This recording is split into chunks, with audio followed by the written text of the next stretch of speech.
其实即马全台湾已经有超过一半的县市，这营养午餐是拢唔免钱啊。因毋过有一寡县市手头会较严，也亲像这申报是因的学生全台湾上济，但是由地方来负担一档就要开价46亿的经费，所以希望讲由中央来处理。囡仔伫座位上大喙食饭，食饱才有气来继续上课。全台各县市的营养午餐补助标准真无同，为着营养少简化的国安规矩，台北市自今年起，公司的股小甲各种的营养午餐全面免费。我们透过全面免费，以营养午餐平均一餐60到70元估计，能直接减轻家长每年上万元的经济支出。毋但减轻家长经济负担，也由市府统一强化实在来源甲品质管控。家长乐观其成，校校表示，目前有公办营养师，未来结合市府监督，有效避免食安规矩。如果说能够在营养午餐部分能够有免费的话，我觉得对家庭的也是蛮好的。每个月可以省下不少。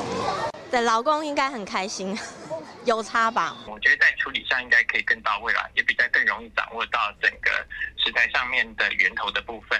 核算全台各县市营养午餐已经有超过半数县市全面免费，以6道为例，包括台北市、桃园市全面免费，6道外是有新竹县、苗县、彰化县、南投县、华东甲离岛的平湖、金门、连江，另外其他县市采取部分补助，针对中低收入户的弱势学生，两道等已经全部免费。以目前的这个营养午餐，大概要编到将近6亿元了哈。那对于我们现在的财政是有一些负担。如果全面实施学校午餐免费，预估每年将再增加8.5亿元的支出，恐排挤我们台南市的教育资源，必须要再审慎评估。新北人均预算6都最低，中央未补助，每年46亿的支出，恐排挤其他教育资源，因此希望全国一致，中央编列经费统筹办理。全国上济学生的新北市有达到32.3万名学生。教育局表示，目前当年投入13.5亿经费补助。